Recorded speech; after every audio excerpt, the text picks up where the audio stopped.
எங்களால் வளர்ந்தவர், எங்களால் தூக்கி விடப்பட்டவர், எங்களால் லிஃப்ட்டில் ஏறி மேலே வந்து பாட்டு இருந்தவர், வந்த இடத்தவே காலில் மிதித்து உட்காந்து சேரவே தூக்கி போட்டு மிதிக்கிற மாதிரி ஒரு பேட்டி கொடுத்திருந்தார். நாங்கள் தான் அவரை வந்து உருவாக்கணும், நாங்கள் தான் அவரை வாழ வச்சோம், நாங்கள் தான் வந்து அவரை ஏற்றி விட்டோன்றோம். இதே வார்த்தையை வந்து நம்ம இளையராஜா அவர்களை அறிமுகப்படுத்திய பஞ்சீர்நாசலம் சொல்றாரு, இளையராஜாவுக்கு நான் வாய்ப்பு கொடுத்தேன், ஆனால் நான் வாய்ப்பு கொடுக்காம இருந்தால் வேற ஒரு தயாரிப்பாளர் இளையராஜாவுக்கு வாய்ப்பு கொடுத்திருப்பார், அவ்வளவுதான். அந்த பெருந்தன்மை இவருக்கு ஏன் இல்லை? முதல் பட வாய்ப்பு கிடைக்கிற பொழுது வைரமுத்து அவர்கள் கல்லூரியினுடைய பேராசிரியராக இருக்க அப்பயே 2-3 புத்தகங்கள் எழுதிட்டார். முதல் பட வாய்ப்புகள் கேட்டு பாரதிராஜா அவர்கள்ட்ட வர்றப்ப ஒரு புத்தகத்தோடு வர்றார். பாடலின் வெற்றிக்கு உரிமை கொண்டாடக்கூடியவர்கள் யார் அப்படின்னா, வயல்களில் வேலை செய்யக்கூடிய பெண்கள் இருக்காங்களா, தாய்மார்கள், தலைப்பித்திர பாடுவாங்க, ஓன் கம்போசிஷன், ஓன் லிரிக்கு, அவங்க ஓனா பாடுறாங்க. அவங்க மட்டும்தான் ஒரு பாடலுடைய முழு வெற்றியை கொண்டாட முடியும். அது ஒரு இசையமைப்பாளர் டியூன் போடுறாரு, அதை வந்து ஒரு லிரிக் ரைட்டர், பாடலாசிரியர் பாடல் எழுதுறாரு, அதை வந்து இசைக்கலைஞர்கள் இசைக்கோர்வை பண்றாங்க. அதற்கு பிறகு அது பாடகர் பாடகிகள் பாடுறாங்க. அது எல்லாவற்றிற்கும் மேலாக அந்த பாடலை ரெக்கார்ட் பண்ணக்கூடிய சவுண்ட் இன்ஜினியர்ஸ். இப்போ இதுல வந்து இன்னும் நான் தான் அதுல வந்து முழு கிரெடிட் எடுத்துக்கிற முடியும், முழு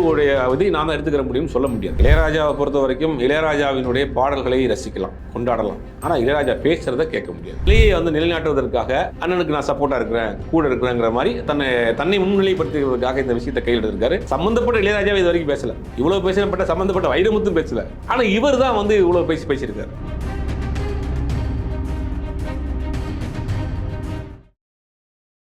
வாகை தமிழ் நேயர்களுக்கு வணக்கம். இன்றைக்கு நம்ம நேர்காணல்ல நம்மோடு இணைந்திருக்கிறார் ஊடகவியலாளர் திரு சுபேர் அவர்கள். வணக்கம் சார். வணக்கம் சார். இன்னைக்கு நம்ம கேள்வி என்னன்னு பாத்தீங்கன்னா, வைரமுத்து அவர்கள் இளையராஜாவை பார்த்து அஞ்ஞானி அப்படின்னு சொல்லியிருக்காங்க. இதை பத்தி நீங்க என்ன நினைக்கிறீங்க? சமீபத்தில் ஒரு நிகழ்ச்சியில் பேசுகிறார் வைரமுத்து. அதாவது ஒவ்வொரு பாட்டுக்கு முக்கியம் இசையா இல்லை பாடல் வரிகளா அப்படின்னு அவர் ஒரு கருத்து வைக்கிறார். ஒரு சில பாடல்களுக்கு இசை முக்கியம், அதனால அந்த பாடல் ஹிட் ஆகுது. ஒரு சில பாடலுக்கு அந்த வார்த்தைகள் முக்கியமாக, அதனால போய் பிரபலியமாகுது. அப்போ ஒரு ரெண்டுமே தேவை அப்படின்றாரு. இதை புரிந்து கொண்டவர்கள் வந்து ஞானி, புரிந்து கொள்ளாதவர் அஞ்ஞானி அப்படின்ற ஒரு கருத்தை பதிவு பண்ணால், அதற்கு எதிர்க்கிறதா கங்கை அமரர்கள் வந்து தொடர்ந்து அவர் மேலே பயங்கரமான ஒரு காட்டமான விமர்சனம் வச்சிருக்காரு, ஒரு எச்சரிக்கையை கொடுத்துருக்காரு. அந்த மாதிரி பார்க்குறப்ப இந்த முதல்ல வந்து இந்த விஷயத்தை ரொம்ப நாளாக போயிட்டு இருக்கு. ஒரு பாடல் வெற்றிக்கு இசை முக்கியமா இல்லை வரிகள் முக்கியமாங்கிற ஒரு டிபேட் ரொம்ப நாளாகவே போயிட்டு இருக்கு. இதில் யாருமே உரிமை கொண்டாட முடியாது. ஒரு பாடல் வெற்றிக்கு ஒரு இசையமைப்பாளர் மட்டும் உரிமை கொண்டாட முடியவே முடியாது. ஒரு பாடலின் வெற்றிக்கு உரிமை கொண்டாடக்கூடியவர்கள் யார் அப்படின்னா, வயல்களில் வேலை செய்யக்கூடிய பெண்கள் இருக்காங்களா, தாய்மார்கள், கலைப்பித்திர பாடுவாங்க, அவங்களே மெட்டமைத்து அவங்களே பாடுவாங்க. அவங்க மட்டும்தான் அதை முழு கிரெடிட் எடுத்துக்கிற முடியும். ஏன்னா அவருடைய ஓன் கம்போசிஷன், ஓன் லிரிக்கு, அவங்களே ஓனாக பாடுறாங்க. அவங்க மட்டும்தான் ஒரு பாடலுடைய முழு வெற்றியை கொண்டாட முடியும். அதே மாதிரி ஒரு மீன் பிடிக்கக்கூடிய போய் மீனவர்கள் சமூகத்தை சேர்ந்தவர்கள் என்ன பண்ணுறாங்கன்னா, கலை பார்வதற்காக போகிறப்ப பாட்டு பாடிட்டே போவாங்க. அவங்களே மெட்டமைத்து அவங்களே பாடி கலைப்பித்திர பாடிட்டு இவர்கள் மட்டும்தான் வந்து தன்னுடைய பாடலுக்கு முழு கிரெடிட் எடுத்துக்கிற முடியும். திரைப்பட பாடல் அப்படிங்கிறது திரைப்பட பாடலுக்கு ஒரு கூட்டு முயற்சி தான். திரைப்படமே ஒரு கூட்டு முயற்சி தான், பாடலும் ஒரு கூட்டு முயற்சி தான். அது ஒரு இசையமைப்பாளர் டியூன் போடுறாரு, அதை வந்து ஒரு லிரிக் ரைட்டர், பாடலாசிரியர் பாடல் எழுதுறாரு, அதை வந்து இசைக்கலைஞர்கள் இசைக்கோர்வை பண்ணுறாங்க. அதற்கு பிறகு அது பாடகர் பாடகிகள் பாடுறாங்க. அது எல்லாவற்றிற்கும் மேலாக அந்த பாடலை ரெக்கார்ட் பண்ணக்கூடிய சவுண்ட் இன்ஜினியர்ஸ். அந்த ஒவ்வொரு சவுண்டும் எந்தெந்த அளவில் வேணும்னு சொல்லி கரெக்டாக போடுறப்ப தான் நம்ம ஒரு இனிமையான ஒரு பாடலாக கேட்க முடியும். இத்தனை பேருடைய கூட்டு முயற்சி தான் ஒரு பாடல். அது ஒரு சில பாடல்கள் பாடலுடைய வரிகளுக்காக வெற்றி பெறும், ஒரு சில பாடல்கள் இசைக்காக வெற்றி பெறும், ஒரு சில பாடல்கள் அந்த டியூனுக்காக வெற்றி பெறும். சினிமாவே ஒரு கூட்டு முயற்சி தான். இப்போ இதில் வந்து இன்னும் நான் தான் அதில் வந்து முழு கிரெடிட் எடுத்துக்கிற முடியும், முழு இதை நான் தான் எடுத்துக்கிற முடியும்னு சொல்ல முடியாது. ஏன்னா பாடலுங்கிறது, சினிமாங்கிறது ஒரு கூட்டு முயற்சி, பாடலுங்களும் அந்த மாதிரி தான கூட்டு முயற்சி. இப்போ ரெண்டாவது என்ன சொல்கிறார் கங்கை அமரன், என்ன சொல்கிறாருன்னா, நாங்கள் தான் அவரை உருவாக்கணும், நாங்கள் வந்து அவர் ஏறி வந்து ஏணியை உதச்சிட்டாரு, உட்காந்து சேர தூக்கிட்டாரு, டெய்லி வந்து இளையராஜாவோட படத்தை வந்து கங்கை அமரன் வந்து பூஜை அறையில் வச்சு பூஜை பண்ணணும், நன்றி மறந்துட்டார் அப்படிங்கிறார். ஒரு விஷயத்தை புரிஞ்சுக்கிறணும், முதல் பட வாய்ப்பு கிடைக்கிற பொழுது வைரமுத்து அவர்கள் ஒரு கல்லூரியினுடைய பேராசிரியராக இருக்கார். அப்பயே 2-3 புத்தகங்கள் எழுதிட்டார்.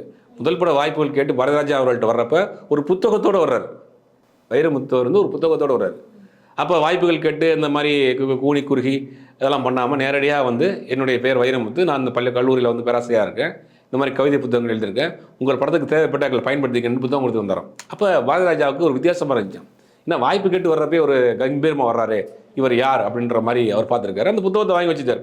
அப்புறம் ஒரு படப்பிடிப்புக்காக எங்கேயோ ஒரு லொக்கேஷன் பார்க்க ஃப்ளைட்டில் போகிறப்ப அந்த புத்தகத்தை படித்து பார்த்துருக்காரு. அந்த கவிதை வரிகள் ரொம்ப ஈர்க்கப்பட்டு இளையராஜா சொல்லியிருக்காரு, அந்த மாதிரி நான் ஒரு கவிதை படித்த புத்தகம் ரொம்ப ஈர்ப்பாக இருக்குது, அந்த கவிஞரை வேணால் வர சொல்லி ட்ரை பண்ணுவோம் அப்படின்னு முயற்சி பண்ண பிறகு தான் இது ஒரு பொன்மாலை பொழுது. அதுக்கப்புறம் தொடர்ந்து அந்த 3 பேருடைய காம்பினேஷன் பெரிய அளவில் வெற்றி பெற்றது எல்லாத்துக்கும் தெரியும். அப்புறம் அவர்களுக்குள்ளே ஏற்பட்ட ஒரு சிறு மனக்கசப்பு பிரிஞ்சுட்டாங்க. இது வரைக்கும் அது என்னான்னு உண்மையான விஷயம் யாருக்குமே தெரியாது. இளையராஜாவுக்கும் வைரமுத்து அவர்களுக்கு மட்டுமே நடக்கக்கூடிய விஷயம், யாருக்கும் பெருசாக தெரியாது. பல பேர் பல ஆங்கிலம் சொல்லிட்டு இருந்தாலும் கூட உண்மை என்னங்கிறது முழுசாக யாருக்குமே தெரியாது. இப்படி போயிட்டு இருக்கப்போ தான் இவர் அதை பேசுகிறார். நாங்கள் தான் அவரை உருவாக்கணும். அதாவது ஒரு வீரியமுள்ள ஒரு விதை எந்த நிலத்திலும் முளைத்து வந்துடும். இன்றைக்கி இளையராஜா பாரதிராஜா வைரமுத்துவை அறிமுகப்படுத்தவில்லை என்றாலும் கூட வேறொரு இசையமைப்பாளர் அறிமுகப்படுத்தியிருப்பார். வேறொரு இடத்துல வேறொரு தளத்தில் அவர் வந்து வளர்ந்து வந்திருப்பார். திறமை உள்ள வீரியமுள்ள ஒரு விதை வந்து எந்த இடத்துல முளைச்சி வந்துடும். அது மாதிரி தான் வைரமுத்து அவர்கள். வைரமுத்தை நீங்கள் அவர் வந்து நாங்கள் தான் வாழ வச்சோம், நாங்கள் தான் வந்து அவரை வந்து உயரத்தில் ஒன்று உட்கார வச்சோன்றார். அவர் திரைப்பட பாடலாசிரியராக இல்லாமல் இருந்தாலும் கூட இலக்கிய உலகில் பெரிய அளவில் பேசப்படக்கூடிய ஒரு நபராக இருந்திருப்பார். திரைப்பட பாடலே எழுதாமல் இருந்தால் கூட அவர் வேறு ஒரு தளத்தில் அப்துல் ரஹ்மான் மாதிரி, கவிக்கு அப்துல் ரஹ்மான் மாதிரி அந்த மாதிரியான ஒரு கேட்டகரியில் ஒரு இலக்கியவாதியாக அவர் பெரிய அளவில் உச்சத்தில் இருந்திருப்பார். ஆனால் இவர் பாடலாசிரியராக வந்த பிறகு தான் வந்து அவர் நாங்கள் தான் அவரை வந்து உருவாக்கணும், நாங்கள் தான் அவரை வாழ வச்சோம், நாங்கள் தான் வந்து அவரை ஏற்றி விட்டோன்றார். இதே வார்த்தையை வந்து நம்ம இளையராஜா அவர்களை அறிமுகப்படுத்திய பஞ்சீர்நாசலம் சொல்கிறாரு, இளையராஜாவுக்கு நான் வாய்ப்பு கொடுத்தேன், ஆனால் நான் வாய்ப்பு கொடுக்காம இருந்தால் வேற ஒரு தயாரிப்பாளர் இளையராஜாவுக்கு வாய்ப்பு கொடுத்துருப்பார், அவ்வளோதான். அதே அந்த பெருந்தன்மை இவருக்கு ஏன் இல்லை? இளையராஜாவுக்கு வைரமுத்துக்கு இவர் வாய்ப்பு கொடுக்கலன்னா இன்னொரு இசையமைப்பாளர் வாய்ப்பு கொடுத்துக்க போகிறாரு. அப்படிங்கும்போது யாரையும் கிரெடிட் எடுத்துக்கிட முடியாது. ஒரு பாடலுக்கு முழு உரிமை கொண்டாடக்கூடியவர்கள் யார் அப்படின்னா கூட்டு முயற்சி தான். அதில் வந்து நாங்கள் தான் அவரை உருவாக்கணும் அப்படின்னு. ஆனால் இளையராஜா விட்டு வெளியில் வந்த பிறகு பல பாடல்களுக்கு தேசிய விருது வாங்கியிருக்கார்.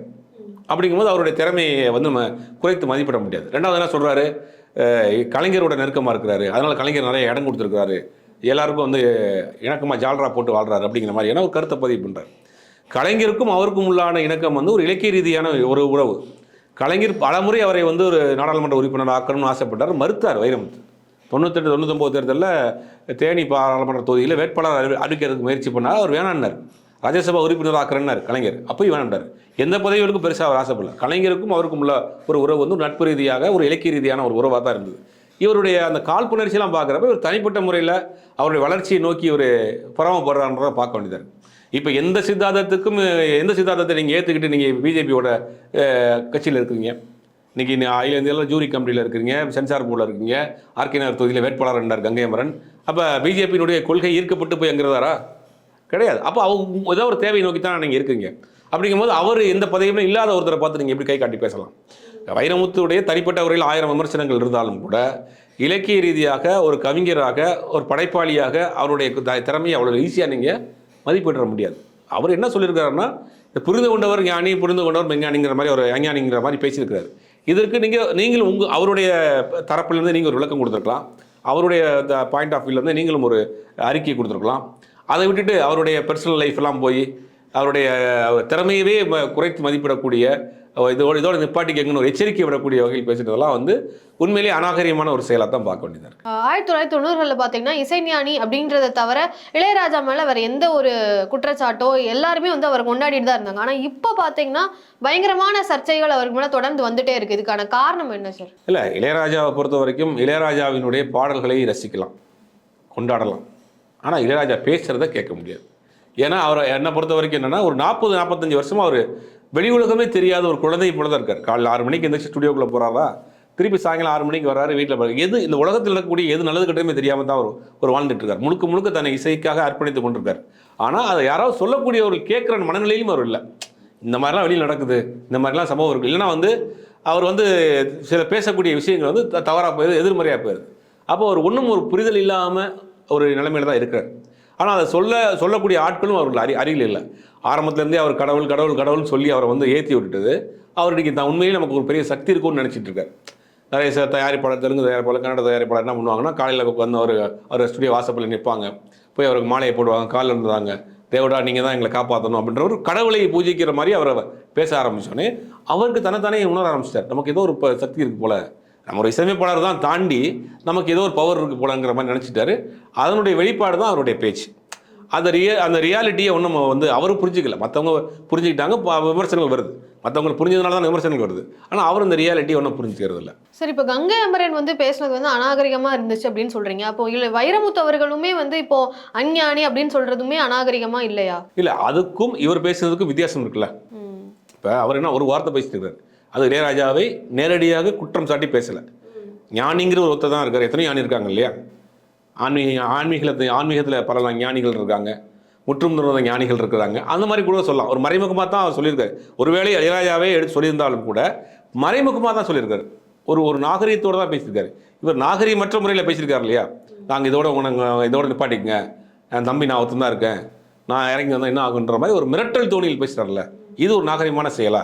எல்லாம் ஒரே இடத்துல தான் வந்திருக்கீங்க, ஒரே இடத்துல இருந்து தான் ட்ராவல் ஆகிருக்கீங்க, அப்படிங்கும்போது அந்த ஒரு பழக்க வழக்கத்திற்கு உள்ள முகத்தாட்சியம் கூட இல்லாமல் பேசியிருக்காரு இல்லையா? அது உண்மையில் கண்டிக்கத்தக்க விஷயம் தானே. சார், கங்கை அமரன் இளையராஜா அவர்களுக்கே முன்னாடியெல்லாம் வந்து பயங்கரமான கான்ட்ரவர்சியெல்லாம் இருந்திருக்கு, 2 பேருக்குமே ஆகாது அப்படின்ற மாதிரிலாம் இருந்துச்சு. இப்போ பயங்கரமா சேர்ந்துட்டாங்க. ஸோ இப்போ கங்கை அமரன் எதுக்காக இளையராஜாக்காக இவ்வளோ சப்போர்ட் பண்ணி பேசுறாரு? சப்போர்ட்லாம் பண்ணல, அது பிரச்சனைலாம் அவனுக்கு காம்ப்ரமைஸ் ஆகலை. இளையராஜாவுக்கும் கங்கை அமரனுக்கு உண்டான ஒரு இடைவெளி இருந்துகிட்டே இருக்குது. பெருசாக அவங்க கூட ஒரு அண்டர்ஸ்டாண்டிங் இல்லாமல் தான் இருக்குது. தன்னுடைய நிலையை வந்து நிலைநாட்டுவதற்காக அண்ணனுக்கு நான் சப்போர்ட்டாக இருக்கிறேன், கூட இருக்கிறேங்கிற மாதிரி தன்னை முன்னிலைப்படுத்துவதற்காக இந்த விஷயத்தை கையில் எடுத்திருக்காரு. சம்மந்தப்பட்ட இளையராஜாவை இது வரைக்கும் பேசலை. இவ்வளோ பேசப்பட்ட சம்மந்தப்பட்ட வைரமுத்தும் பேசலை. ஆனால் இவர் தான் வந்து இவ்வளோ பேசியிருக்காரு. அப்புறம் தன்னை வந்து அந்த இளையராஜா அவர்களிடம் ஒரு முன்னிலைப்படுத்திக்கிறதுக்காக இந்த வேலையை செஞ்சுருக்கிறாரு. கண்டிப்பாக இளையராஜாவோ வைரமுத்தோ அதை பற்றி பேச மாட்டாங்க. சார், ஒரு பப்ளிசிட்டிக்காக தான் அவர் பேசுகிறாரு அப்படின்னு சொல்லிட்டு அண்ணனிடம் தான் வந்து நெருக்கமாகிறதுக்காக இந்த விஷயத்தை கையில் எடுத்து பேசியிருக்கிறாரு. 2 பேரும் கண்டிப்பாக இதை விஷயம் பேச மாட்டாங்க. சார், இன்றைக்கு நம்ம நேர்காணலில் அருமையாக பேசி பல தகவல்களை வந்து பகிர்ந்துக்கிட்டீங்க. ரொம்ப நன்றி சார்.